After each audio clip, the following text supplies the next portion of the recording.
Senhoras e senhores, bem-vindos ao Game Design de Bolso, seu podcast sobre o mundo do desenvolvimento de jogos. Muita presunção nossa falar isso, né? Mas meu nome é Vitor Salvador Pissolato, Game Designer, e estou aqui, como sempre, meu amigo Pietro Amaral. E aí, Pietro, tudo bom? Olá, bom dia, boa tarde, boa noite, mais outra vez. E, John, eu tenho que confessar que eu fico tonto muito fácil. Então, eu Dá, sou. dá uma gastura, né? Nossa, eu tenho um problema com essa tecnologia. Tentei, mas eu fico tonto fácil. Eu tentei, mas tentei pouco. Eu nunca tive o aparelho, né? Estamos falando aqui de VR, né? Virtual Reality, realmente, cara, eu também nunca. Quando eu tentei, nunca deu ruim em mim. Mas eu tentei pouco. E eu sinto que, dependendo da experiência, dependendo do tanto de movimento que eu vou ter que fazer, provavelmente eu ia dar, porque eu sei que eu enjoo fácil das coisas. Se eu ando de carro olhando no celular, já dá pau em mim, então imagina isso aí. Então, quando eu testei, eu era mais novo e eu não tinha Uhum. minhas crises de tontura que eu tenho de vez em quando. Então, hoje em dia, nossa senhora, A velhice chega para todo mundo. porra. Bom, mas para contar e explicar e falar mais sobre esse universo quase que novo, vamos dizer assim, entre aspas, né? Não tão mais novo, a gente vai falar com o nosso amigo Marcelo Marcati. E aí, Marcati, tudo bem? E aí, gente? Beleza? Beleza, cara, beleza. Bom, Marcati, a gente está falando aqui que a gente é totalmente leigo no assunto e você é basicamente o maior expert do Brasil em VR. Eu acho O que maior. eu conheci VR por causa de você, porque você resolveu começar a fazer VR lá na Tepes Games. E, cara, não tem maior especialista no Brasil. Então vamos lá, cara. Bom, antes da gente começar a falar sobre VR e tal, conta um pouco sobre você, sobre essa trajetória, como é que você foi cair nesse universo. É, Bom, acho que como quase todo mundo que trabalha, joga videogame, né? Todo mundo trabalha com jogo, joga videogame desde sempre, né? Sempre começa por aí. A Uhum. história, joga videogame desde criança e tal. O Final Fantasy, aquela história, né? Ah, joguei muito Mario. Não, eu era cega, eu era cega. Ah, cara, você era Eu, meu ah, inimigo, então. Pode crer. eu era Sonic, muito Sonic. É, eu Uhum. joguei computador antes, meu pai, na época que não tinha muito computador, meu pai era meio entusiasta, assim, era meio hobby dele, então Caraca, que legal. eu meio que tenho computador em casa desde que eu lembro, assim. Aí ele me ensinava uns lances tipo Mlogo, só quem for velho vai saber o que é isso, que é tipo um programinha. É um programinha que ensinava meio a programar, assim. Total. E jogando joguinho de computador e tal. E eu desenhava muito, então meio que vamos dizer, minha identidade é essa, de desenhista, de artista, assim, né? É isso que eu me considero, assim. É aí que eu comecei, né? Desenhando e tal.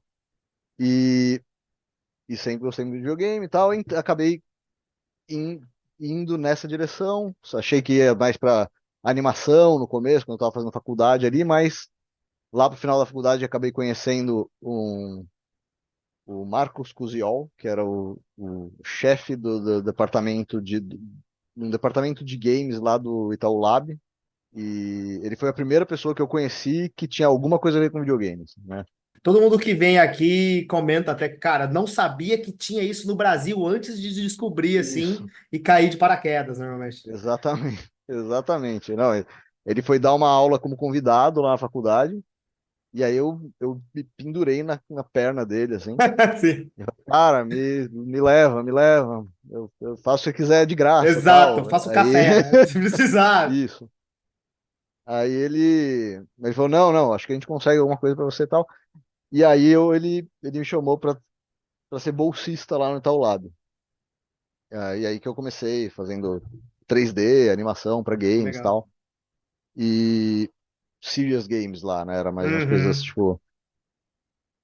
E aí, terminando a faculdade, o meu irmão, ele fez engenharia, e um dos meus irmãos, né? E aí ele foi trabalhar com games também, acabou caindo em games também. Caraca, legal. Que família, hein? Parabéns. Então. Que E pô. aí, pois é, não, tipo, são três irmãos, eu e mais dois. E os três trabalham ou com design ou com games. Tem um deles que não trabalha com games, que eu acabei puxando também. É o cara que faz o café, né? Tô zoando, mas começou assim, né? É uma nerdalhada lá que. E, e aí, enfim, esse meu irmão, ele é mais novo, mas ele acabou conseguindo um emprego em games antes. E aí ele foi trabalhar numa empresa de games em Campinas. E Campinas é meio que um polo, assim, né, tecnológico, assim, para software, games. Ou pelo menos era, não sei se ainda é. Mas ele tinha bastante coisa rolando lá, assim. E, e aí eu fui pra lá, ele me chamou, conseguiu me colocar lá dentro também, eu fui. Então ele era programador, eu fui como artista, fui na verdade, fui contratado como roteirista, Caraca. mas acabei sendo artista, Aham. porque eu fiz faculdade de cinema, então eu também meio que fui com esse Tinha essa currículo skill, mais né? do que arte, talvez, sei lá por quê. Mas aí lá eu virei artista, depois eu fiquei 3 anos lá, acabei virando diretor de arte também. Fiz game design lá também, enfim, empresa pequena, você acaba, né, Uhum. tipo, tem um buraco, você preenche, assim. Pega vários chapéus, né? Então deu pra experimentar bastante coisa. Isso. Esse estúdio era Overplay, chamava, que ninguém nunca ouviu falar, mas enfim. E aí a Overplay fechou, e aí eu entrei em outro estúdio lá em Campinas, que ninguém nunca ouviu falar, mas esse é interessante, que é o Zibo. Vocês sabem o que é Zibo? O videogame, com certeza. É o Zibo Interactive Studios, era o estúdio first party da Zibo. Ah, que legal, cara, que legal. Aí eu fui trabalhar lá como diretor de arte. Ah, Lá eu fiquei um ano, deu tempo de eu fazer a direção de arte do último jogo, que foi o Zibo FC Superliga, que é tipo um Mario Strikers, assim. Uhum, que E eu foda. fiquei muito orgulhoso, curti trabalhar Uhum. nesse jogo. Pô, você tem um jogo exclusivo de um Ah videogame, lá, cara. que tal? Coloca isso no currículo, pô. Aí, aí a Zibo foi terminando também, eu acabei saindo e vim para São Paulo em 2012, 2011, 2012, 2011. E aí meio que o mercado de jogos mobile tava começando a florescer, assim, no Brasil. E aí Sim. eu fui para um estúdio mobile. E um pouco, tipo, um ano antes, eu olhava para jogo mobile assim e falava, cara, isso aí não vai vingar nunca, cara. É, total. Jogo, essas tela touch aí são muito ruins de usar, isso aí não vai. Essa, todo mundo quer um controle na mão, porra. Exatamente. Mas aí, enfim, um Jogos ano depois, realistas, né? um ano depois eu tava lá trabalhando num estúdio de jogos mobile. É, eu fiquei um ano nesse estúdio também. O estúdio chamava Best Cool Fun Games, que nessa época os estúdios colocavam uns nomes que ajudavam no SEO, né? Aham, total. Tipo, A o própria nome do estúdio ainda Wildlife, né? Era era Top Good Free Free Game, Games. Top Free É, Games. Você fala, era caraca, que exatamente nome. era essa época. A Top Free Games e Aham. a Best Cool Fun Day Games eram bem estúdios bem parecidos nessa época, assim, em termos de tamanho e tal. Uhum. Aí eu fiquei lá um ano e aí eu saí, fiquei um tempo fazendo uns freelas tal, ainda com games tal. E aí eu lá na Best Cool Fun Games eu já entrei como game designer. Porque, tipo, ao longo desse tempo eu fui vendo assim, cara, é, é, é, eu pegava a direção de arte, mas sempre tinha um buraco de game design nos lugares. Por exemplo, a Zibo não tinha game designer. Caraca, vamos fazer um jogo sem game designer, né? É isso aí. Acontece. Não tinha. Era um estúdio grande até. Era um estúdio relativamente grande para os padrões da época, assim. E não tinha game designer. Quem fazia o game designer era o producer e era isso aí. Então eu acabava fazendo uns buracos e eu acabava preenchendo. Então eu comecei a ver, pô, acho que eu gosto desse negócio de game design e tal. Eu ainda não eu sempre, assim, eu ainda me considero primariamente outras coisas, não game designer, mas enfim. A imagem que eu tenho de você já é mais producer do que game designer, pra ser sincero. Então, hoje eu me considero um diretor de jogos, diretor Uhum. criativo. É, mas eu acabei, enfim, ao longo do tempo, acumulando bastante experiência de game design, então, enfim, hoje eu acho que eu consigo até dizer que eu sou um game designer, mas conheço game designers melhores até, mas eu acho que meu foco hoje está isso, nesse parte de direção criativa. Mas eu entrei como game designer nesse estúdio mobile. Aí depois que eu saí, eu comecei a procurar, ver o que eu vou fazer e tal. Aí eu tava vendo opções e tinha um estúdio.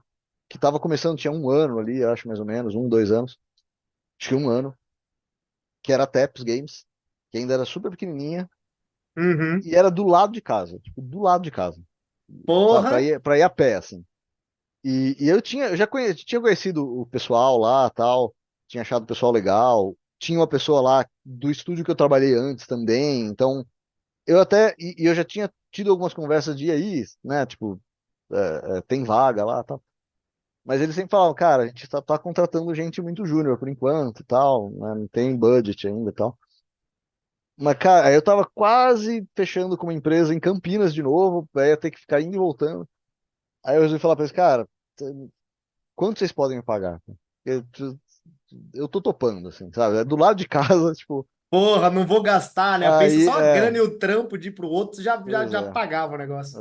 enfim, aí bom, a história tá muito comprida já, mas, enfim, acabei entrando na TEPS, como artista mesmo, assim, tipo, e, e é isso, a TEPS cresceu.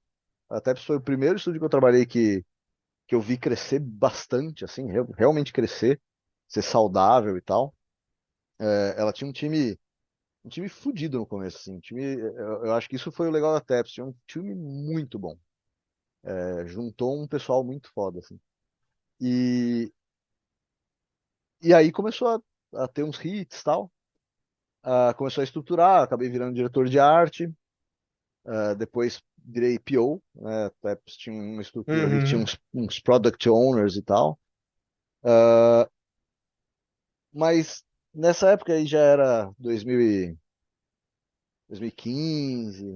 2016, e tava rolando VR já, quer dizer, já tinha os dev kits do Oculus Rift, né? Os primeiros ainda não tinha, não tinha é, é, produto lançado assim para o público É, geral. não tinha nem a loja, mas já tinha o Dev Kit para você tentar É, pelo menos brincar, né? Eu lembro que quando a isso, Unity lançou a possibilidade de fazer VR dentro dela, sabe? Que foi, caraca, que isso, legal, pois vamos é, fazer uma jam usando isso aí, sabe? exatamente, que a gente fez inclusive na Exato, TEPS, né? exato. Foi legal. Então Aham. tinha o Vive e tal. E aí eu comecei a encher o saco dos sócios da TEPS. Falei, cara, a gente precisa pelo menos experimentar, sabe? Explorar um pouco as possibilidades, porque é um mercado novo que vai começar, assim, né? A gente precisa pelo menos ter uma noção, assim, né? Tipo, vamos começar a entrar nisso aí, tentar fazer umas experiências e tal. E aí, depois de um tempo de eu enchendo o saco, um dos sócios, Flávio, me propôs, cara, o que você acha da gente começar um estúdio de IA, né? Tipo, dentro da TEPS, assim, tipo, meio que... Eu falei, cara, lindo, bora. É, exatamente. Ele te deu a bandeira verde no final, exato. É tudo que eu Muito queria, assim. foda.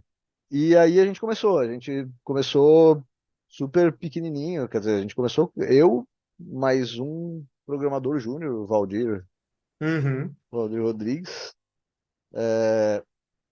e a gente ficou um ano e meio, eu e esse programador só. Então, primeiro ano a gente, cara, primeira semana a gente fez 5 protótipos só pra, cara, vamos ver o que que sai, assim. É, o que que dá para aonde dá para chegar, É, né? tipo, e aí no primeiro ano a gente pegou alguns desses protótipos, fez uns jogos, lançou até, coisa bem pequenininha, assim, para Gear VR, enfim, para os Sim. devices. A gente lançou um para PC também, para Oculus Rift. E segundo ano a gente já falou, cara, vamos fazer uma loucura aqui. A gente fez um escape room que a gente chama de hiperrealidade, né? Quer dizer, um escape room com VR, só que tinha uns efeitos físicos, tinha um cenário físico que você encostava mesmo nas coisas, aí tinha uns Eu efeitos lembro. usando Arduino, lembra? Eu lembro que Tipo, você conseguia, de alguma maneira, colocar itens físicos mesmo com algum, sei lá, algum mecanismo que ele existia no universo VR, né? Aí você brincava, isso, tinha pegava uns um pau, objetos era uma tocha. rastreados. Isso, cara, É, muito você legal, muito pegava a legal. tocha no jogo, você tava pegando um bagulho, um pedaço de pau ali mesmo, e tal. Exato, muito E aí legal. você acendia uma fogueira ali, por Arduino o jogo ligava um aquecedor, então você sentia o calor vindo ali. Uhum. Tinha ventilador, tal, enfim. É meio que você criou uma, como se fosse, você falou mesmo, um escape room, só que dentro do universo VR, mas era uma, como se fosse uma casinha, né? Você tinha que entrar nessa experiência lá dentro, mas Isso, usando a isso, tecnologia do VR. exatamente. E, e aí, Ao mesmo tempo que, assim, a gente chegou uma hora que falou, cara, não tinha mais muito investimento para fazer, para ser feito, não tinha mais budget, a gente, então, tipo, se decidiu ali que e a gente ia precisar fazer um pouco um pouco não, ia precisar fazer muito projeto B2B, né? Projeto Uhum. para empresas, vender projeto e tal, para poder pelo menos se manter, porque o mercado ainda naquela época não tinha um mercado de VR, assim, para jogo, né? As pessoas não tinham VR em casa, então você lançava um É. jogo, meia dúzia de pessoas que tinha o headset comprava e acabou, né? É, eu lembro até bem que como o mercado era muito caro, foi até criado aquelas salinhas de, você vai numa lan house de Isso, VR, porque, mano, ninguém tinha acesso. Era como antigamente ninguém tinha computador em casa, a galera ia lá para jogar numa lan house, tinha, hoje em dia, eu nem sei se isso existe ainda, né? Mas realmente era muito caro, né? A acessibilidade hoje tá muito mais fácil. né, era só para entusiasta mesmo, assim. Uhum. E então a gente falou, cara, para a gente se manter no mercado, para a gente se manter, né, vivo e crescendo, para a hora que o mercado tiver mais viável, a gente tem que fazer alguma coisa para trazer dinheiro. Então, começamos a fazer uns projetos, essa experiência que a gente fez, esse escape room, o escape room chamava Venturion. E aí, no fim, foi o que deu o nome para a empresa, né? A gente acabou chamando a empresa de Venturion também. Ah, é legal. O nome do jogo é o nome da empresa. Pode crer. Isso. E isso abriu muita porta pra gente, essa experiência, porque a gente levou em eventos, tipo no Rio to See, que é um evento de conteúdo que tem no Rio, o principal evento de conteúdo, né? E, e aí empresas viram, a gente acabou fazendo experiências para Oi, para Shell, enfim. Eu lembro que vocês foram no Rock in Rio até, né? Levar uma experiência. Isso, a gente teve no Rock in Rio, na Game XP. Teve uma Uhum. experiência nossa que está até hoje no Museu das Telecomunicações do iFuturo, que também é uma experiência meio que desse tipo, de Aham. coisas físicas assim e tal. Caraca, que legal, cara. Tá lá, quem quiser ver, é um balão. Realmente explorou o mercado inteiro, né? Você passou por todas as fases do mercado mesmo. Então, foi uma jornada legal, assim, a gente começou em 2017, a gente já tá dando 7 anos, assim, né, tipo, e, e agora, assim, tipo, desde 2020, a gente começou a olhar para jogo de novo, porque agora o mercado já existe, assim, ele existe um público que tem, sabe, existe uma base instalada, tem jogo fazendo muito dinheiro, sabe? Uhum. Você É, tem cases de sucesso, né? Que você pode falar tem, para o seu investidor, falar, cara, eles conseguiram, olha o nosso projeto, dá para chegar nisso, né? exatamente. Tem publishers, tem todo o ecossistema de publishers de VR, sabe? Enfim, Foda, então foda. hoje já tá bem maduro o negócio. Uhum. Então a gente começou a olhar de volta para isso, começou a trabalhar num jogo nosso, né? Cara, o que que a gente pode fazer então? Daí nasceu o Slink and Snatch, que é um jogo de stealth aventura que a gente está desenvolvendo ainda. Então, conseguimos ali, ainda não conseguimos um funding completo ali, mas conseguimos um fundingzinho aqui e ali e tal, e estamos desenvolvendo ele. Então, é, tipo, quem quiser procurar no Steam, no YouTube e tal, Slink and Snatch. É, eu joguei na Pig, cara, muito legal. Você foi até falar com os caras lá, né? Muito legal. A gente foi finalista na Big para melhor jogo VR, com o demo do Slink and Snatch. A gente está trabalhando um demo que deve sair logo também, deve sair começo de fevereiro, um demo novo. E é isso, cara. Acho que nossa, história é super longa, Não, tá ótimo. Já tem embolada, né? muitas perguntas aqui para fazer para você em cima disso aí. Bom, vamos lá, vamos lá. Mais uma perguntinha que eu tenho. Bom, a gente já está falando, né? Você basicamente contou, junto com a sua história, você contou a história do mercado aí. Você contou como é que o mercado antes estava mais Hum, complicado, porque não tinha gente, né? A gente comentou aqui, o mercado hoje está um pouco mais consolidado, tem até publisher, muitos jogos de sucesso, mas eu queria perguntar, queria que você explorasse mais como é que está hoje esse mercado, sabe? Você comentou das publishers, mas sei lá, a pandemia afetou vocês de alguma maneira? Como é que tá a visão de vocês para o futuro em relação ao mercado? Como é que você uhum. vê isso? Ah, cara, o mercado, eu acho que ele é um mercado viável hoje. Legal. Não é uma coisa que explodiu, eu acho que ao longo do tempo aí, desde que a VR começou, meio que tem essa discussão do pessoal de quando que vai explodir, né? Quando que vai bombar, assim. E até hoje não teve essa explosão, assim. Eu não sei se vai ter uma explosão exatamente, né? Uhum. Você sente ainda que ele é uma coisa nichada? Porque pelo menos é a imagem que eu tenho, assim. É, ele é uma coisa, mas é um nicho. Acho que dá pra chamar de nicho, talvez, mas é um nicho grande, Sim, perfeito. sabe? Não é mais uma coisa assim, puta, ninguém tem. É uma coisa. Eu diria. Eu usaria chamar de mainstream, um nicho mainstream, vai. Uhum. Tipo, sabe? É uma coisa que as pessoas sabem o que é. Muita gente tem. Cara, teve um ano, no ano que o Oculus Quest 2 lançou, ele vendeu mais que o Xbox. Porra, muito foda, muito Pois foda. é. Então, assim, então os Oculus Quest, por exemplo, são óculos que, cara, são acessíveis. Quer dizer, pelo menos você comparando com um console, sabe? É mais ou menos a mesma faixa de preço, né? É, e se você abre o Mercado Livre, tá lá pra você comprar, entendeu? Como se fosse um console de Exatamente, videogame, normal. exatamente. E não é mais uma coisa que você precisa ligar num PC parrudo Uhum. e que precisa ficar num cabo. E você pegar o Oculus Quest 3, ele já não é mais um negócio super pesadão na sua cara, sabe? É mais confortável. Então, assim, eu acho que hoje ele já é um mercado bem viável. E eu até acho, e esse é um dos motivos pelo qual a gente, tipo, do ponto de vista de negócio, né, fez sentido começar esse lance, além do meu interesse pessoal no VR, mas, tipo, ah, os mercados de videogame, eles estão super saturados, assim, né? Mobile é Nossa, dificílimo você entrar hoje. loucura. Você precisa ter todo o dinheiro do mundo para poder entrar hoje. E mesmo console, PC, é muito difícil, né? É. E VR é um pouco mais, tá um pouco mais aberto ainda, né? Não tem tanta gente desenvolvendo. É, nem tem grandes. Tem uns caras muito bons, mas não tem aqueles big players que comem o mercado inteiro. E A maioria dos jogos que você vê bombando é indie, sim, né? Tipo, então assim, tem esse espaço, sabe? Então tem um público menor, mas também tem uma competição menor. é. Então eu acho que tá um momento ainda que tá legal, assim, tá? Não tá fácil.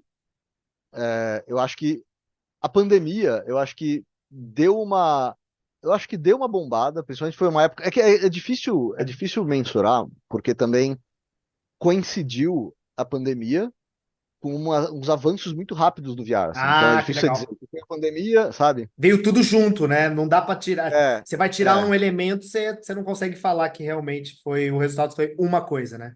Foi a conjunção dos fatores. exatamente. Mas eu acho que é relativamente seguro dizer que afetou VR de um jeito pelo menos parecido com o que afetou outras áreas da indústria. Então, por exemplo, você pega Uhum. mobile, cara, a pandemia deu um boost na receita do mobile, mas só que logo depois da pandemia deu uma queda de receita muito grande, assim. Então, por isso que aí você vê, depois, logo depois da pandemia, você viu muito layoff em empresa de jogo de tudo que é área, assim. É o que está acontecendo esse ano, né? Então, ainda tá, ainda tá. Agora tá, na verdade, tá acontecendo de novo, né? Porque logo depois da pandemia, teve Sim. mais ainda, né? Foi muito forte, sim, porque teve muito investimento muito grande durante a pandemia.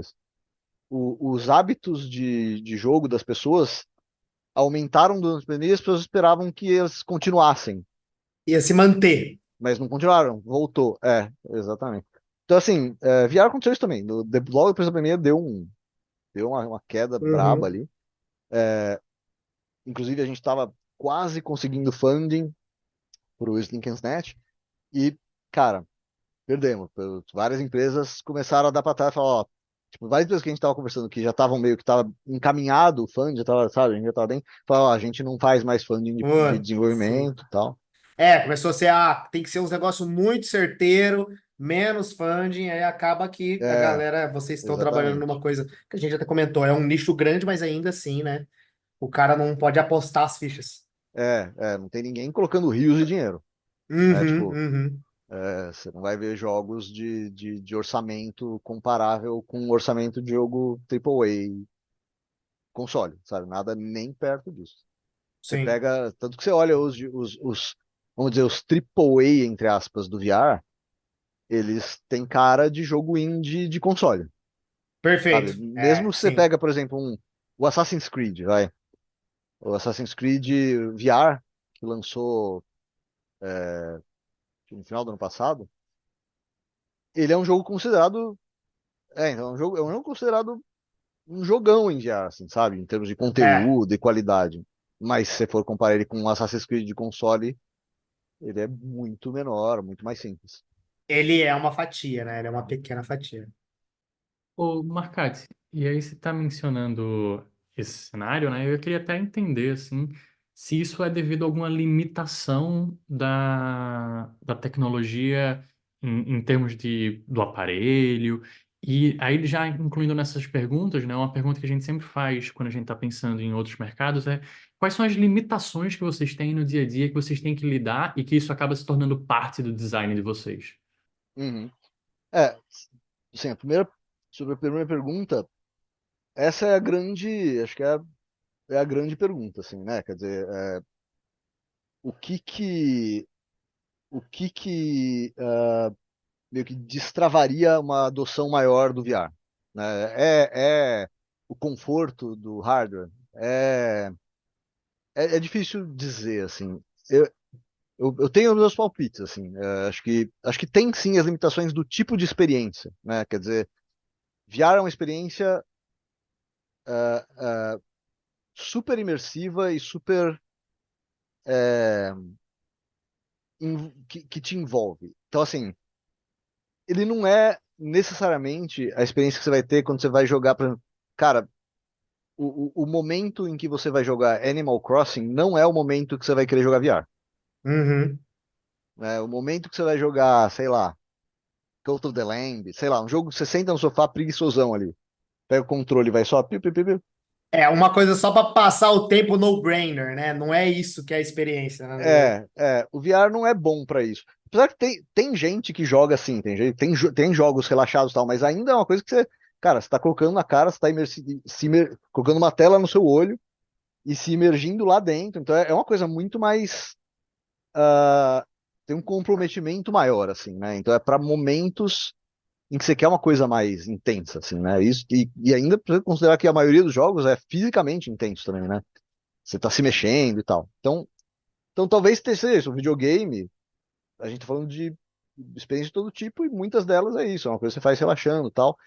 E o VR, ele não é, eu acho que ele é uma experiência mais para momentos que você quer uma coisa mais.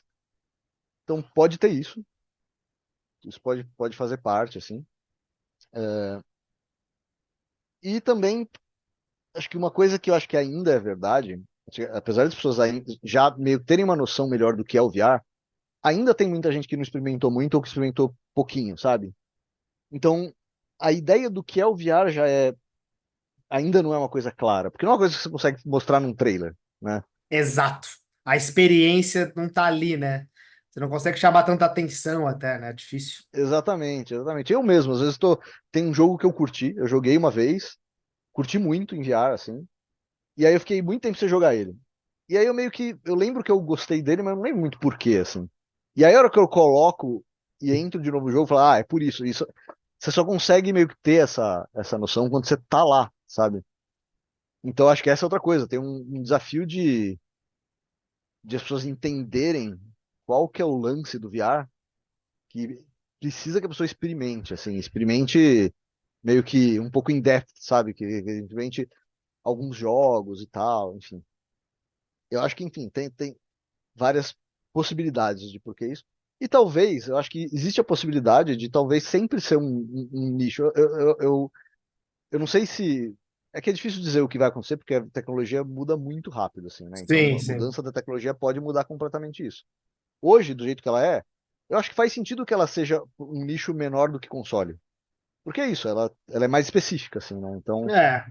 Do mesmo jeito que o Kinect foi o Kinect na época dele, e a época do Wii era a época do Wii, assim, sabe? Ainda assim, é, era é, diferente do tradicional, né? Mas é. tinha seu mercado. E eu ainda acho, é claro que eu tenho meus viés, assim, mas assim, eu acho que o VR não é um nicho como um nicho tão específico como um Kinect, por exemplo. Porque o Sim. Kinect acho que ele era mais gimmick, assim, né? Tipo, mesmo o Wii,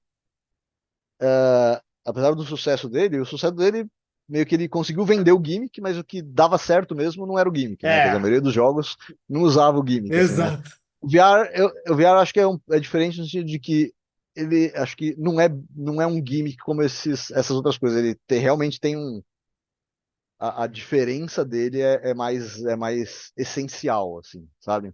O tipo de experiência. Mas sim, eu acho que é mais específico com certeza do que um console, né? Tipo, mas e sobre a outra parte, Pedro, eu acho que, cara, tipo, as limitações são bem diferentes mesmo de outros formatos, né, de console e tal, em vários aspectos, assim. Então, tipo, e tem realmente que estar tudo pensado no design da experiência. Então, cara, para começar, coisas mais hard e secas, assim, tipo, performance, sabe? Sim. Tipo, o VR, não só você tem que rodar com um frame rate mais alto do que um jogo de console ou PC. Então, tipo, o jogo de console, dependendo do jogo, você pode até rodar 30 FPS ou 60 FPS, mas, cara, num jogo de VR, você tem que, assim, no mínimo, tá rodando 72 FPS cravado. Nossa, isso é Né? muito No difícil, mínimo, meu assim, Deus no do mínimo. céu. Pois é. Como é que você vai colocar tanto E elemento de 3D na tela e conseguir manter isso aí, cara? Parabéns pra todo mundo Pois aí. é, não, e pior que aí, além disso, você tem que renderizar tudo duas vezes. Exato, porque os olhos, né? Pode crer. E cada olho numa resolução alta, assim, né? Tipo, não é Uhum. que. Então, assim, por isso, isso é um dos motivos que você olha jogo VR, normalmente a qualidade gráfica não é a mesma, né? Você não vai ver aquele jogo com cara de Unreal 5 no VR, sabe? É, o Uncharted nunca vai rodar ali. Puta, só Então, pois é. tem que fazer o VR 40 para chegar nesse nível de memória, né? E claro que você tem, tipo, alguns jogos que conseguem uns resultados incríveis, assim. Uhum. Mas com certeza com puto investimento em tech art, sabe? Em otimização e tal.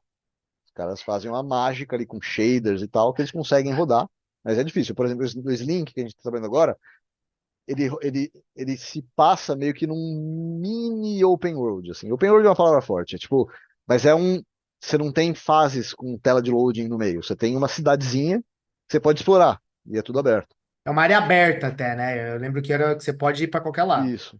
E aí você pode entrar nas casinhas, tal, pra, né, tipo, pra roubar as coisas lá dentro e tal.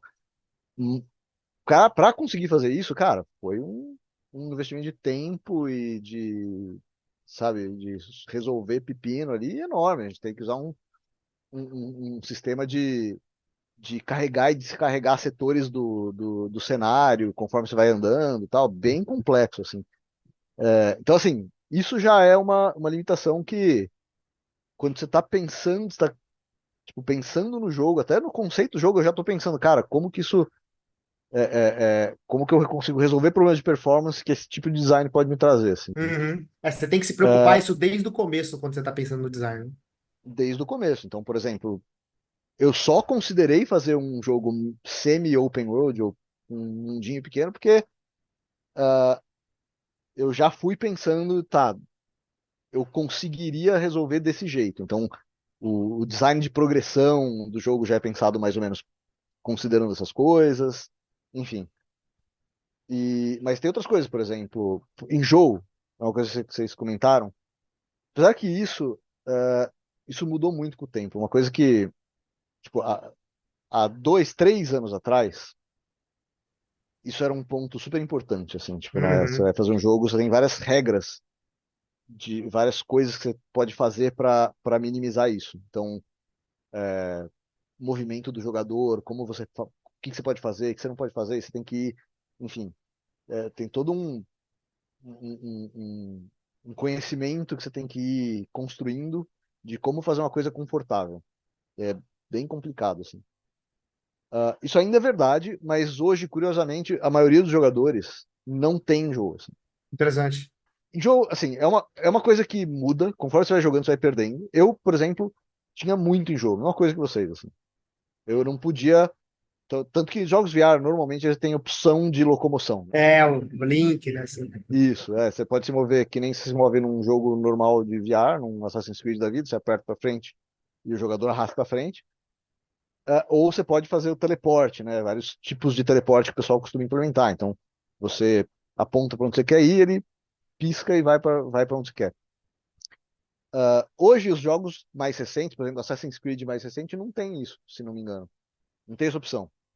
Porque o público realmente, assim, por algum motivo, eu não sei se. Eu acho que o público mais.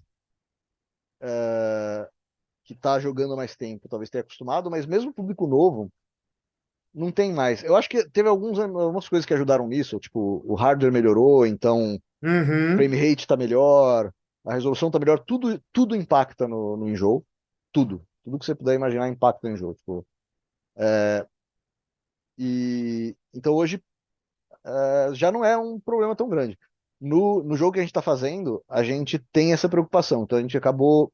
E aí, pensando em como isso impacta o design desse jogo, a premissa do jogo foi pensada com base nisso. Porque quando eu comecei a pensar nisso, hoje eu tenho até pouco enjoo, mas na época eu ainda tinha muito enjoo, né? Depois de, sei lá, já 5 anos de desenvolvimento VR e ainda ficava enjoado. Então eu pensei, cara, o que que Caraca. é um.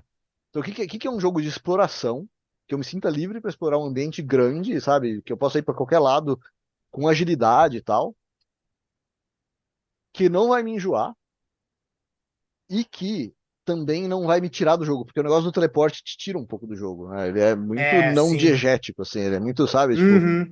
Ele perde um pouco da graça, né? Você fala, porra, eu é, queria. Não quero ter esse trampo de ficar escolhendo o lugarzinho, né? Específico. porque também perde um pouco da imersão, assim, tipo, o negócio da imersão espacial, da sensação de presença espacial no VR, é a coisa mais legal do VR, assim. E quando você começa a teleportar muito, principalmente em jogo que você tem que andar muito, você começa a fazer pli, pli, pli, pli, pli, pli, pli, sabe? Teleporte atrás de teleporte, você começa a perder essa sensação. Então eu Uhum. queria fazer um jogo que você pudesse se deslocar bastante pelo cenário, mas não perdesse essa sensação de presença.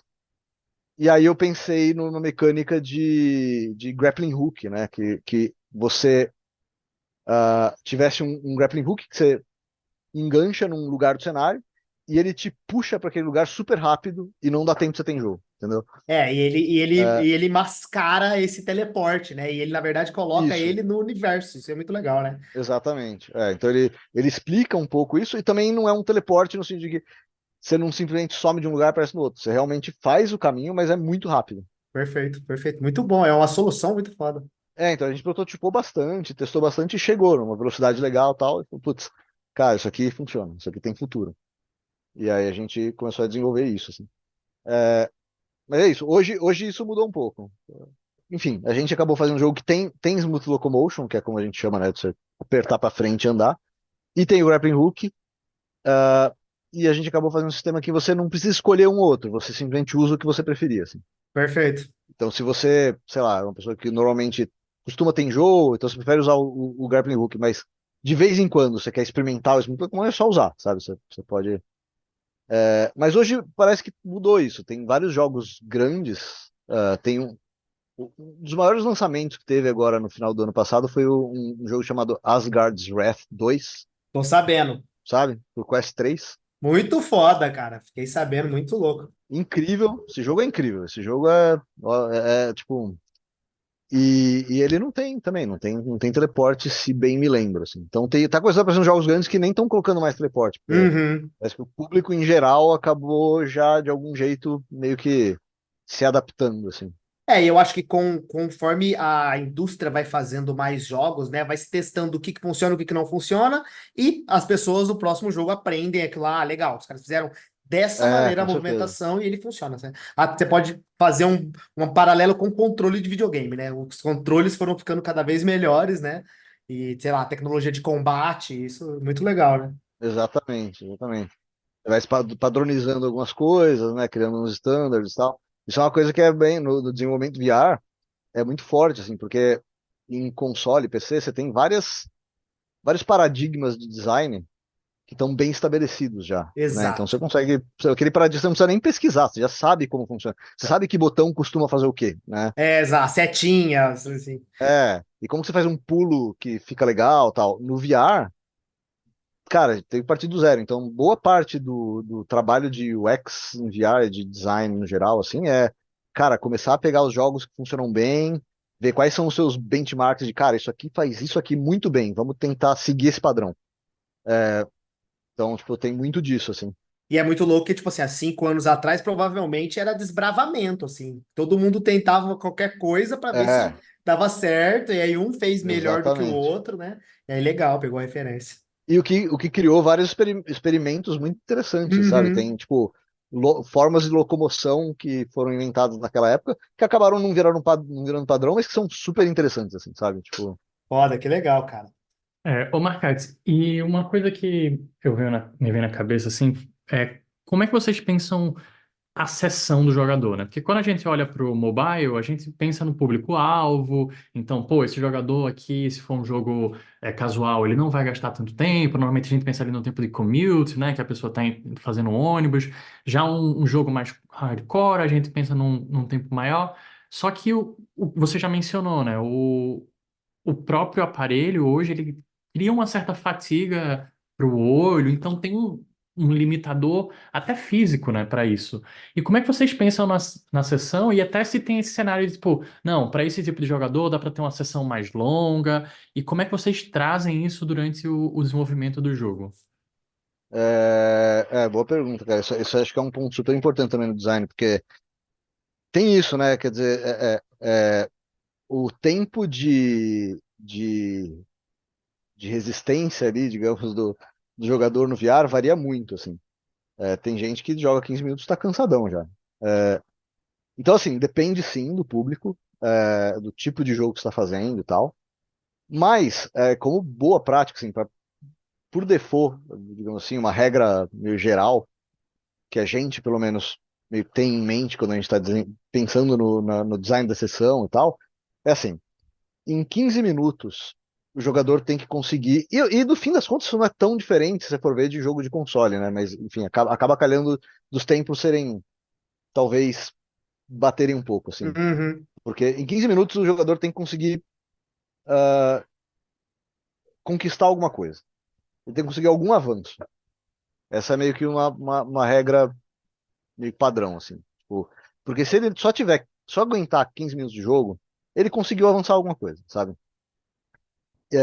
Mas 15 minutos é pouco para bastante gente. Então, tá. Então, também tem que garantir que o jogador que vai jogar meia hora, ele ainda tenha bastante coisa. Você ainda consiga deixar gancho suficiente para o jogador, para se ele tiver disposto a jogar por meia hora, ele ainda tenha motivação para isso. E Uhum. claro, tem jogador que vai jogar mais.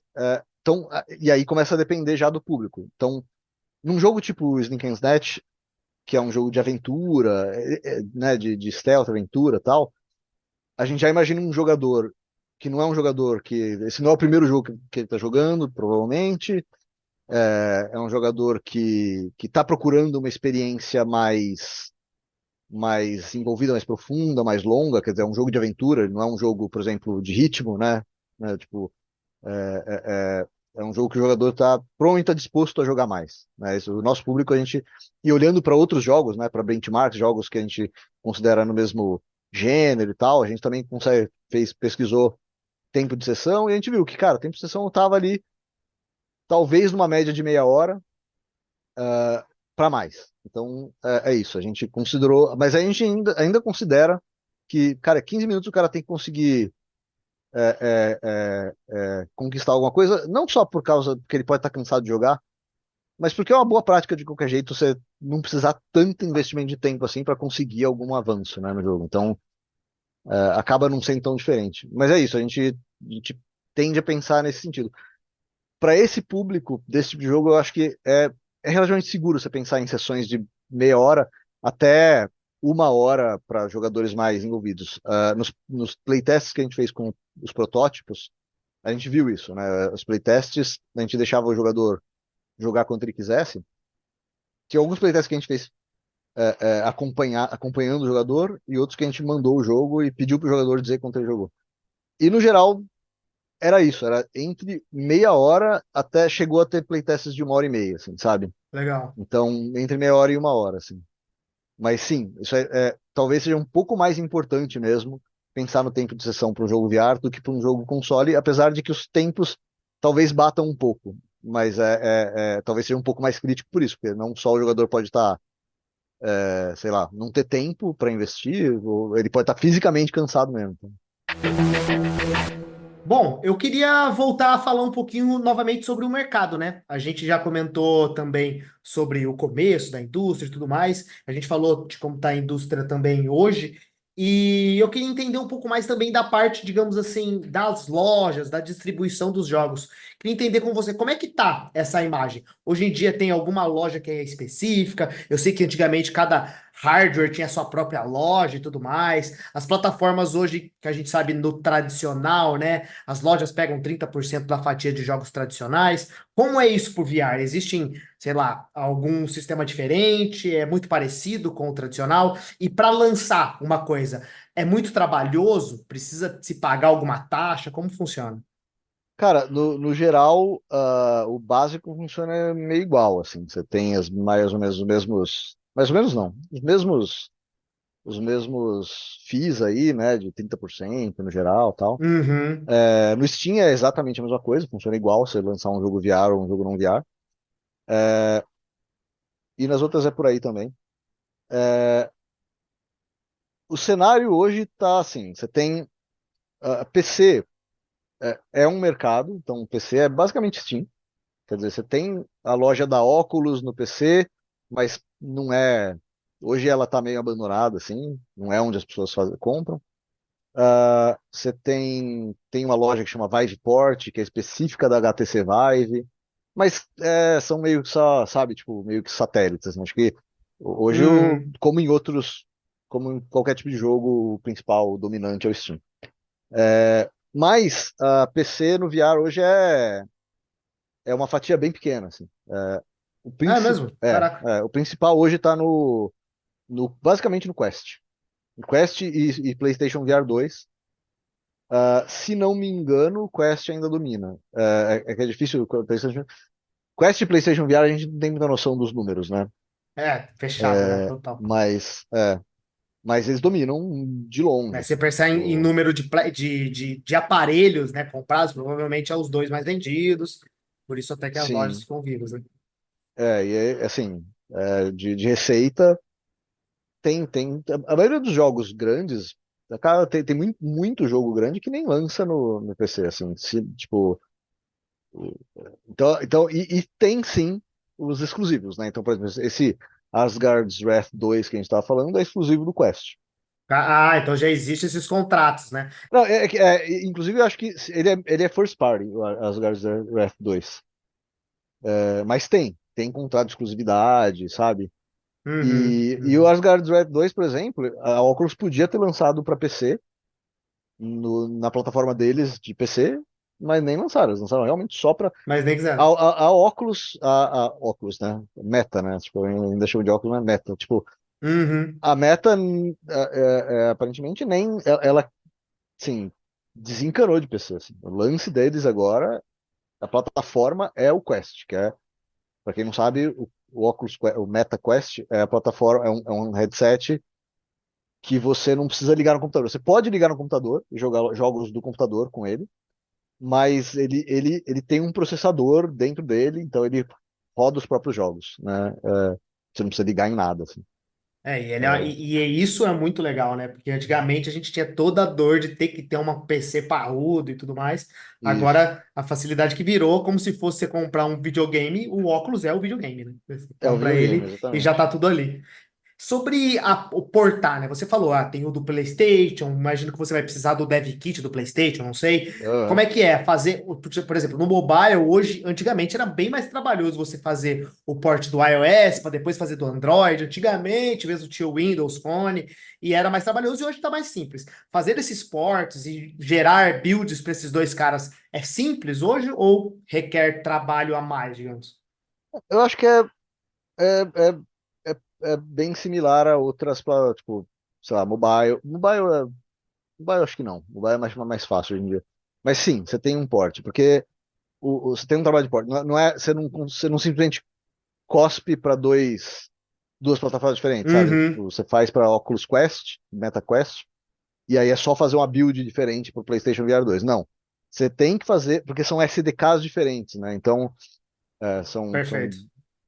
development kits, né? Tipo, plugins da engine diferentes. Então, você tem que adaptar para os plugins de cada um e tal. Então tem um trabalho, inclusive a gente já fez portes a gente fez um port do jogo do Exorcista para que era para Quest, a gente portou ele para uma plataforma chamada Vive Focus, que é o standalone da Vive, né, meio que o Quest da Vive, assim. Sei. A gente fez, enfim, a gente fez alguns ports, porque tem um trabalho. Então, quando uma publisher ou desenvolvedor vai portar de um para outro, precisa ter alguém fazendo isso. Não é uma coisa que você consegue só cuspir. É, exato. E aí você foi contratado para fazer esse porte, né? Interessante. Hoje é um mercado que existe em VR, assim, tem demanda para porte de VR. Isso é uma Uhum. coisa que tem bastante demanda. E falando nisso, você comentou até que vocês já fizeram um pouco, mas vocês também trabalharam em coisas que não necessariamente eram jogos, né? Só experiências Uhum. que eram no universo VR. A gente sempre tem o exemplo do cara que quer apresentar um apartamento e aí você coloca o óculos VR e teoricamente ele passeia pelo apartamento que ele vai comprar lá, né? E, bom, Uhum. como isso funciona? Esse mercado ainda existe? Ele está aquecido? E como é trabalhar com isso? Ah, cara, o mercado, eu acredito que ele ainda existe. Ele, quer dizer, eu acredito que ele existe, né? Porque a gente ainda faz, mas tipo, Uhum. mas ele não é um mercado super fácil, ele é um mercado complicado, assim, porque quando você está vendendo jogo, você está vendendo para o cara que ele já quer o jogo, né? Você tem o público já, o cara sabe que ele gosta de jogar jogos VR, sabe? Você só tem que acertar O cara vai ativamente atrás, né? Isso é interessante. isso, então já existe o ecossistema de publishing, enfim, o público está lá. O mercado de VR, as empresas, elas não sabem o que é VR e não fazem a menor ideia de como o VR pode ajudar, né?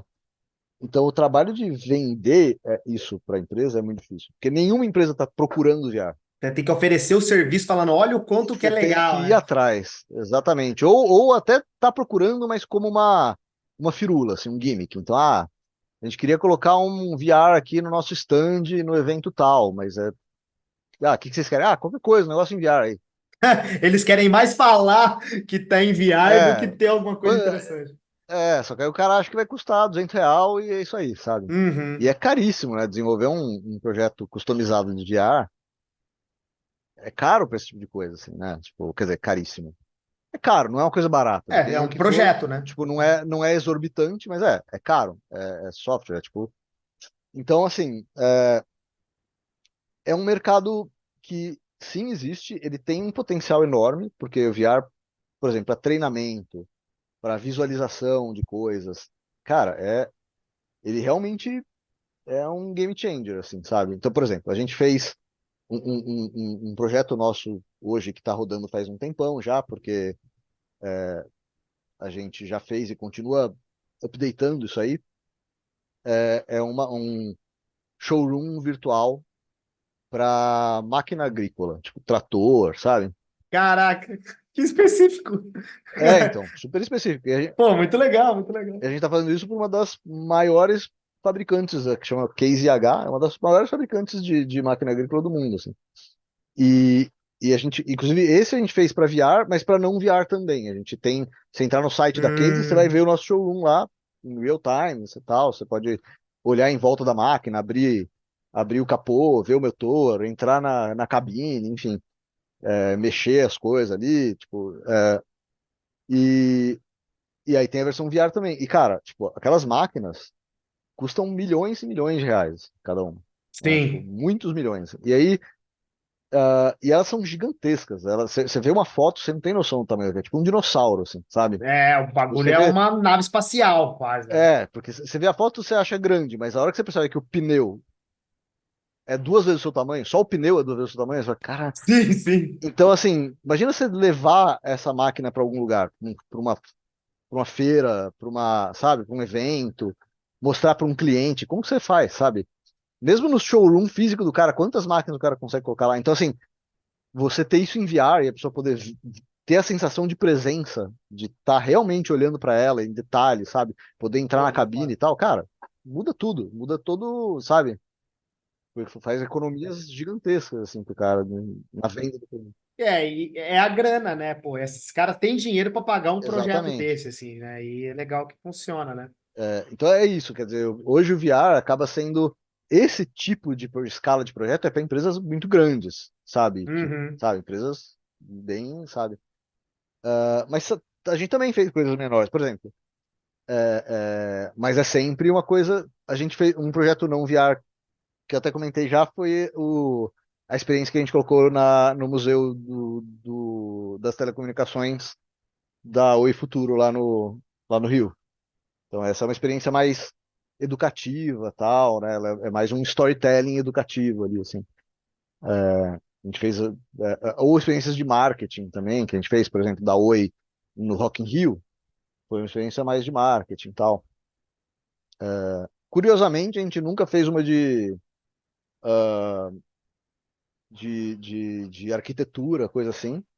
Eu sempre achei que era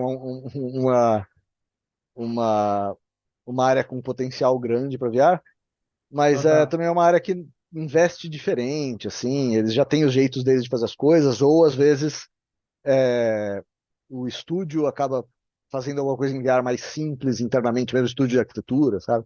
Então, não sei, pra gente pelo menos nunca rolou, mas também é um. E assim, o VR também está sendo hoje muito aplicado internamente nas empresas.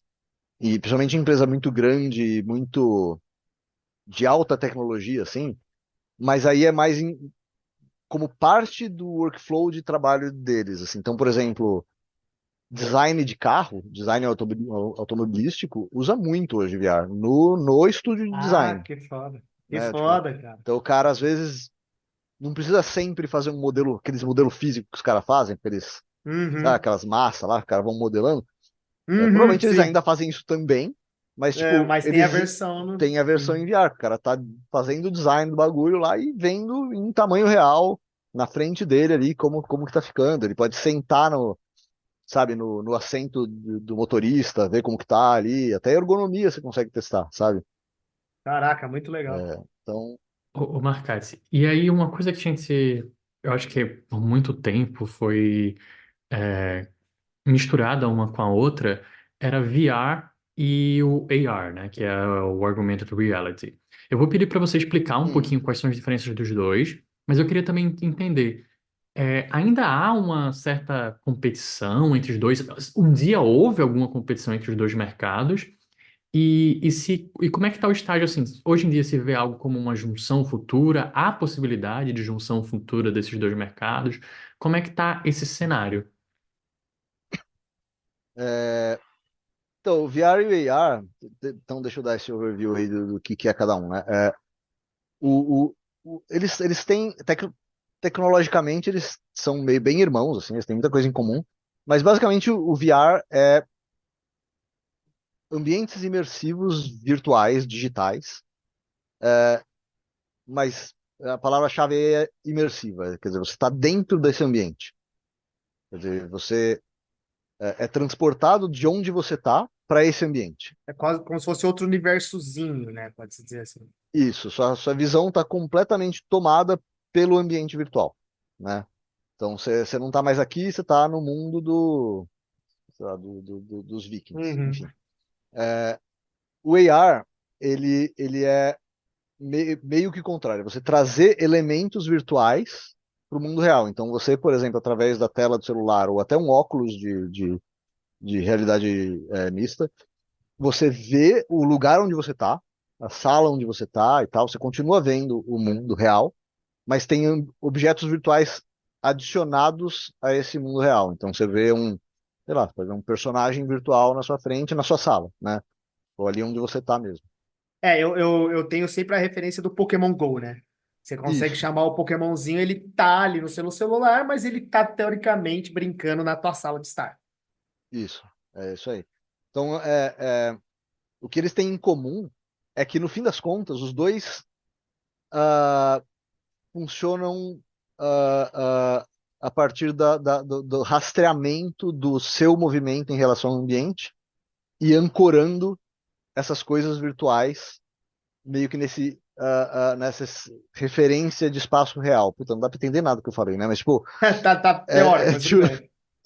então, assim, para você ter a sensação que você tá num espaço virtual, quando você se mexe, quando você mexe a sua cabeça e tal, o ambiente virtual ele tem que fazer o movimento contrário exatamente batendo com o real, com o movimento real que você está fazendo, para parecer que a sua cabeça está se mexendo dentro desse ambiente real. Não sei se deu para entender. E no AR é meio que a mesma coisa, você está ainda meio que tentando rastrear esse movimento da pessoa, né? Seja pelo headset de realidade virtual, seja pelo celular, você está rastreando esse movimento e ancorando o ambiente virtual nesse mundo, na posição física do mundo real, né? Então acho que, mas a diferença é essa. Um você está levando a pessoa para um espaço virtual, outro está levando elementos virtuais para o espaço da pessoa, né? Uhum, uhum. Eu acho que nunca teve exatamente uma competição. Eu acho que são coisas que o uso, a aplicação de cada uma é bem diferente, assim. No VR, o que você está querendo é levar realmente a pessoa para outro lugar, assim. Então, por exemplo, você vai jogar um Assassin's Creed, por exemplo, não faz sentido você jogar Assassin's Creed na sua sala, saca? Sim, sim. Tipo, você não é Você na sua tem que sala que ir você pro quer estar. mundinho, né? Você não Exatamente. quer estar na sua sala, você quer estar em outro lugar, assim. Então é outra coisa, ou sei lá, ou, por exemplo, a casa do showroom virtual, sabe? Tipo, você não vai colocar um trator gigantesco na sua sala, tipo, você é transportado para outro lugar. O AR, e eu acho, e aí a minha visão pessoal sobre isso eu acho que o AR, o VR é o que dá certo com games. Eu acho que eu não vejo muito AR como uma tecnologia que vai mudar muito o cenário de games, assim, sabe? Tipo, que vai ser muito super aplicado em games, assim.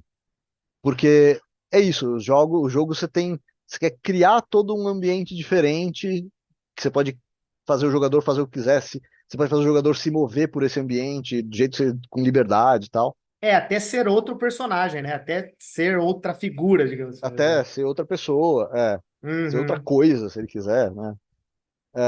E no AR não, você sabe que você não está se movendo, por exemplo, né? E para andar você precisa andar, e aí você tem todas as limitações do espaço físico. Então o AR, isso não quer dizer que eu não acho que o AR é grande, porque eu acho que o AR, na verdade, como aplicação, as aplicações práticas do AR, eu acho que até são mais abrangentes que a do VR.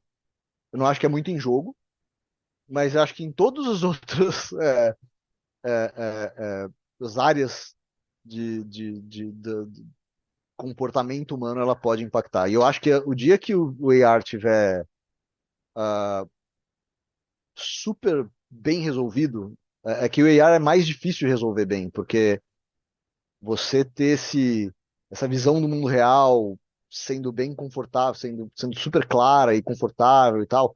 Os headsets que fazem mixed reality, hoje quando a gente fala de AR num headset, né, na sua cara, a gente costuma chamar de mixed reality, mas é basicamente AR, né? Eles são legais, tem coisas interessantes, mas ele ainda, tipo, você vê que é um vídeo, sabe? Que tem Uhum. câmeras pegando o ambiente real e te mostrando um vídeo. Agora, o dia, eventualmente, que a gente tiver, tipo, um óculos de sol, sabe? Que você coloca, que você vê o mundo transparente, sabe? Lente transparente mesmo. E aqui ele consegue colocar elementos virtuais de forma convincente e consistente. Isso pode mudar tudo, né? Porque aí realmente, aí eu consigo ver esse formato substituindo um celular, por exemplo. Exato. Ou pelo menos o relógio que você usa, ou algo do tipo, né? Porque aí a gente está falando realmente do tão falado, da tão falada computação espacial. Uhum. Porque aí realmente a sua interação vai ser no espaço, assim. Então, cara, você vai ver um mapa do Google Maps, você não vai ver só o mapa top-down, você vai ver o desenho na rua, de onde você tem que ir, sabe? Você segue essa linha aqui na rua e vai, É. sabe? Tá aparecendo na rua Essa mesmo, assim. flecha Você na. vê o nome da rua ali em cima, você vê, enfim, sabe? Você vê informação disposta espacialmente, assim, de uma forma muito integrada com o mundo, assim. Então isso eu acho que o VR não é nessa direção que ele vai evoluir, né? O VR vai evoluir na direção de criar ambientes convincentes, né? É, acho que esse é o. E quando eu penso em AR também, junto com o VR ali, eu, pelo menos, que sou leigo no assunto e vi por cima, eu penso também no que a Apple está fazendo, né? O Vision Pro da Apple, pelo menos no que eles apresentaram para a gente ali de ideias e tudo mais do projeto, parecia meio que uma junção dos dois, né? Tem um VR, dado que é a tela, que daria para você fazer todo esse universo, mas, pelo menos no vídeo de apresentação, o que eles apresentaram é mais isso aí que você comentou do AR. E aí eu queria que você explicasse um pouco para a gente, pelo menos a visão de você em cima desse novo produto, né? Você imagina que ele vai suprir alguma necessidade que ainda não existe no mercado? Dá para se supor isso? Ou é só a Apple chegando tarde no mercado? Como é que você está vendo o VR, dado essa nova tecnologia da Apple e também o próprio futuro do VR, que a gente já comentou? Eu acho que esse lance que você falou do AR e o VR juntos, assim, realmente, sim, como a tecnologia ela é praticamente a mesma coisa, porque se eu for pensar, assim, o uso é diferente, ele é Uhum. bem diferente, mas, tipo, a tecnologia é a mesma praticamente, assim, né? Quer dizer, se você pegar um óculos de AR e simplesmente colocar, em vez de colocar só um objeto virtual, ter tipo, objetos virtuais tampando toda a visão, isso é VR, né? Acabou, exato. Acabou. Então, assim, se a gente extrapolar, tipo, a tecnologia e falar, cara, tipo, um dia vai ter o óculos ideal de AR, ele provavelmente também é um óculos de VR. Ele Ele é o resolve o mesmo VR. device. Uhum. Então, assim, sim, acho que tem isso. Hoje, os principais, os dois principais óculos do mercado de mixed reality são, quer dizer, o da Apple que está entrando ainda, né? E o Quest 3, que também faz isso. E eles são VR e AR, que, enfim, é a mesma coisa. Especificamente sobre o da Apple, cara, eu não faço a menor ideia de qual que é a ideia da Apple. Assim, Acho que ninguém ainda, tipo, exatamente, né? assim, o que eu consigo imaginar, que eu acho que é o que em geral as pessoas, né, deduzem, assim, é que é a Apple fazendo um experimento, um primeiro experimento com um plano futuro. Eu não acho que o Vision Pro é o produto da Apple, é a visão deles. Entendeu? Apesar de chamar Vision. Pô, tipo, Sim. não é essa a visão deles. A visão deles provavelmente está lá na frente. Eles provavelmente estão olhando para isso que a gente está falando de computação espacial. Eles estão olhando lá na frente, daqui a 10 anos, sei lá quanto tempo, em que a gente vai ter esse óculos de sol aí, que é assim que é o futuro do smartphone, vai. E esse é o produto que é o laboratório deles, entendeu? Uhum, perfeito. É a primeira tentativa. É o Apple, é o iPhone 1, né? Sei lá, é o iPod, é o iPod, sei lá, né? Alguma coisa assim. Eu acho que é antes do iPod, assim, sabe? Porque esse é um cara que só quem vai comprar é o fã, assim, muito hardcore da Apple, Uhum. que quer ter qualquer coisa da Apple, não importa o que seja. Tem a maçãzinha, já era. Exatamente. E assim, o entusiasta, super entusiasta de VR, com muito dinheiro sobrando, ou desenvolvedor, né? Desenvolvedor de VR. Tipo, então eu não acho que a Apple planeja que o Vision Pro seja mainstream. Eu acho que a Apple não tem nenhuma intenção disso, assim. Tanto que o preço já, já diz isso, assim, né? Puta, já corta 99% do mercado, com Pois é. certeza. Porque ele é mais caro do que o headset mais caro que tem hoje, né? Algo assim, né?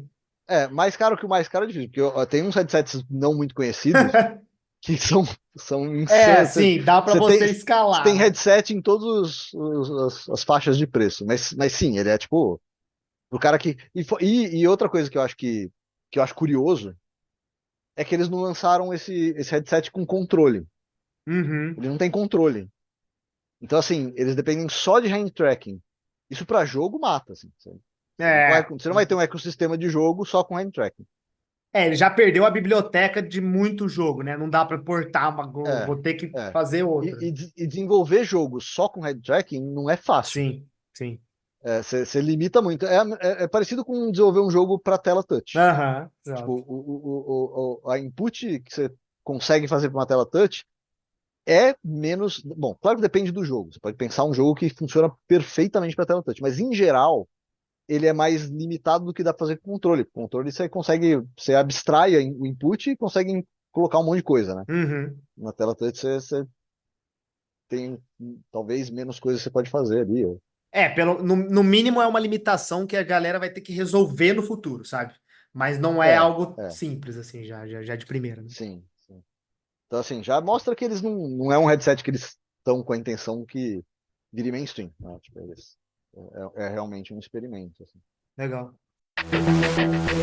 Ô, Marcati, e olhando assim para todo esse cenário, né, a gente entendeu melhor aqui a indústria VR, e você comentou que é uma indústria que ela não está saturada, mas também que não foi uma indústria que explodiu.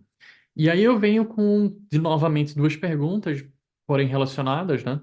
Que é, a primeira pergunta é, pô, será que vale a pena? Eu tenho uma paixão, eu quero, assim como o Marcates, eu queria entrar nesse mercado VR. Você acha que é válido hoje ainda você, se você tem aquela paixão, tentar entrar, você acha que é um mercado que dá para explorar bem? E não só a paixão como ter a sua própria empresa, mas se você só quer trabalhar, você acha que tem espaço para quem quer tá querendo procurar emprego na área de VR hoje em dia? Tem mercado para isso? Então são essas duas perguntinhas similares, só que uma é mais você com o seu próprio mercado, a outra é você trabalhar para outras pessoas. Cara, a resposta curta, eu acho que sim. Eu acho que, com certeza, se é uma coisa que te empolga, assim, que você tem muita vontade, eu acho que vale super a pena, assim. Eu acho que tem espaço. Aí só, assim, pensando alto, também não tenho uma visão do mercado de trabalho tão claro, tenho números, assim, sabe? Mas, tipo, uma coisa que acho que é só um ponto de atenção, talvez, é que, como é um mercado menor, eu acho que ele é um pouco mais suscetível a altos e baixos em termos de número de vagas disponíveis, sabe? Então você pode dar azar e naquele ano ou naquele semestre, puta, não tem vaga em lugar nenhum, todo mundo já contratou.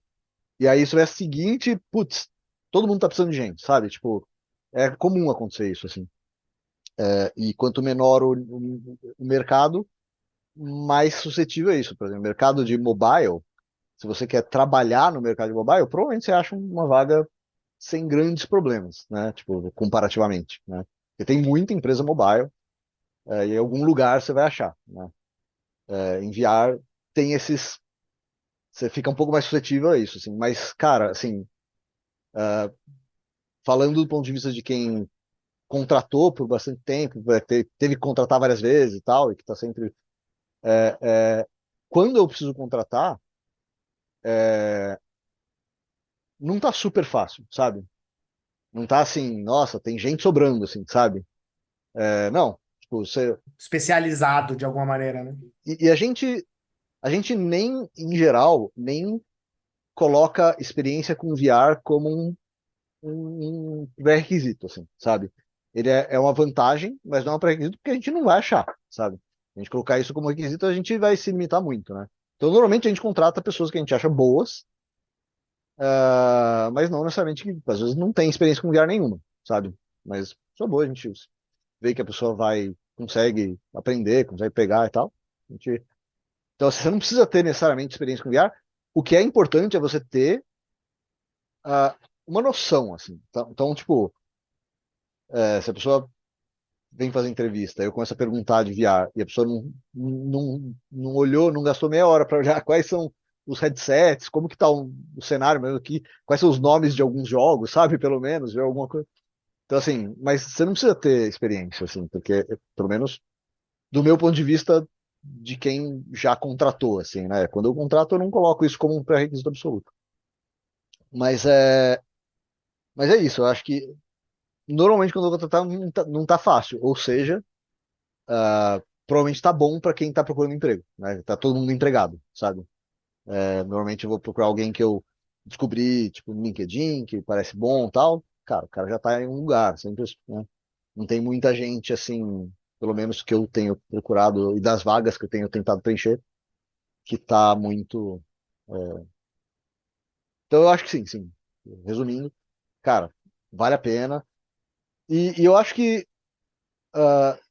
o que você vai desenvolver no VR de know-how e tal, são coisas que você consegue aplicar em games em geral, sabe? Pode crer. Então não é que, tipo, putz, agora, será que eu me comprometo a virar um desenvolvedor VR? Será que tem. Cara, se por acaso em algum momento o mercado, por algum motivo. Eu não acho que vai acontecer, tá? Eu acho que o VR vai crescer aos poucos, tal, normal, assim. Mas se o medo, né, se tiver uma preocupação de, putz, mas e o futuro do VR? Cara, você, né, consegue ir para outros estúdios de outros tipos de jogo do VR, assim, eu acredito. Massa. Pô, legal, cara, legal. Ótima visão. Bom, vamos para a nossa última perguntinha. Então, é a perguntinha tradicional aqui do GD de bolso. Marcate, a gente queria ouvir de você, cara, sugestões agora, né? A gente já falou bastante de VR, mas a gente queria uma listinha que você tem aí de cabeça. A gente já falou de alguns jogos aqui, mas sugestão de jogos de VR ou outros jogos da indústria que você acha que as pessoas deveriam jogar porque tem uma experiência divertida, ou é porque um jogo é muito bom mesmo. Seria legal se fosse de VR, né, pra galera procurar e ir atrás. E também pessoas para seguir, outras pessoas do mercado que podem estar trabalhando na indústria de videogame no geral ou no VR, para a galera seguir, para aprender mais, para ficar de olho nas novidades, esse tipo de coisa. Então, sugestões, pode ser quantas você quiser, joguinho e pessoas se tiver. Joia. É, cara, jogo. Cara, tem muito jogo. Eu vou falar alguns jogos que eu acho que são meio que cornerstones, assim, que meio que são Uhum, escolas de VR, assim. Cara, já legal. esse jogo você vai aprender bons padrões de design ali e tal. Então, eu acho que acho que talvez a maior referência nesse sentido é o Alex, o Half-Life Alex, da Valve. Ah, É, sim, sim. esse é o jogo que, da mesma forma que a Nintendo sempre faz um Mario que meio que define os padrões de design para aquele console, né? Então, Sim, Mario sim. 64, eles meio que, ó, é assim que você faz jogo para esse console, vai, né? É assim que você faz O, jogo 3D plataforma, né? Aí pronto, exatamente. conseguiu. Esse esforço da Valve. Ela resolveu fazer um jogo para mostrar, cara, é assim que você resolve os problemas de design de VR. Então, estabeleceu um monte de padrões. Fora que é um jogo divertidíssimo, assim, é tipo nível Half-Life de Uhum. qualidade, assim. Então, Os caras é cara, foda, fazer o quê, né? vale super a pena, né? Ah, esse Asgard's Wrath 2 pro Quest 3, ele tem pro Quest 2 também. Também. Ele é uma boa referência, assim, de, cara, um jogo bem resolvido, budget, sabe? Budget alto, tipo, bom valor de produção e tal. Que Então, foda. muito bom, muito legal. Uh, para recomendar uma coisa mais diferente, o Demeo é um jogo de tabuleiro, ele é tipo meio que um RPG de tabuleiro em VR. Caraca, tô vendo aqui na Steam. Caralho, que doideira. É muito divertido, multiplayer, e ele também resolve várias coisas muito bem, sabe? O que é um jogo de tabuleiro em VR e tal, né? É super gostoso de jogar, ele é fácil de jogar, assim, a usabilidade dele é muito legal, e tal. Cara, Pixel Ripped é um jogo brasileiro que faz um sucesso gigantesco. Aliás, está no terceiro, é uma franquia. É um jogo brasileiro muito bom, que é meio que é um jogo nostálgico, assim, que você é uma menina jogando consoles antigos. Então, o primeiro Uhum. você começa jogando meio que um Game Boy, e aí você joga o Game Boy dentro do VR, e aí as coisas meio que saem do videogame. É bem interessante, assim, é bem viagem, assim. Demo do Slinky Net, que vai sair Mas no vamos mês que falar disso vem, já muito já, pô. importante. Pô, já vamos lá. É, Fala mais aí, vai. cara, tu pensa se tem mais algum outro jogo. Cara, uma coisa que não é um jogo, mas eu recomendo pra todo mundo, inclusive, eu acho que ele era de graça. Eu não sei se ele continua sendo de graça. É uma das coisas mais divertidas que você vai fazer em VR, assim. É, é uma experiência que chama Old Friend. Você acho que acha ele em todas as lojas. Ele é um clipe de música, é uma Legal. música que chama Old Friend, e é um clipe que um animador fez em VR que é muito, muito divertido, muito engraçado. Você fica, cara, você sorri o tempo inteiro do começo até o final, assim. Ah, que legal, cara. Tô vendo umas imagens aqui bem Rick and Morty, a coisa assim, né? Umas loucuras de ácido, assim, muito foda. Aham. Puta, eu poderia ficar falando aqui 2 horas. Tem muito jogo legal, cara, inverno. Porra, muito bom. Cara, bom, pessoa, se você lembrar de alguém, você achar que vale a pena, sei lá, outros programadores, desenvolvedores de VR, que você acha que a galera vale a pena dar uma seguida no LinkedIn ou, sei lá. Cara, falaria. Carmack, acho que Carmack já não posta muito tanto assim sobre VR mais, faz tempo que eu não acompanho também. Mas ele postava bastante sobre VR e sempre posta umas coisas interessantes, né? Mas eu normalmente eu sigo mais alguns canais, por exemplo. Ah, bom, tem um desenvolvedor interessante que chama Ninso. Então, você procurar no YouTube, Ninso Studio. N-I-M de macaco S-O. Esse é um desenvolvedor também que fez. Ele desenvolve vários experimentos de interação em VR e tal, e ele fica falando sobre como ele pensou, como ele fez o design e tal. Esse cara é bem interessante, bem interessante. Foda, que legal. Mas, cara, o que eu acho que eu gosto mais de acompanhar é, por exemplo, o canal da GDC, né, do Game Developers Conference, que tem muita coisa sobre VR ao longo dos vários anos aí, né, desde, sei lá, acho que 2017 foi o primeiro ano que teve conteúdo VR.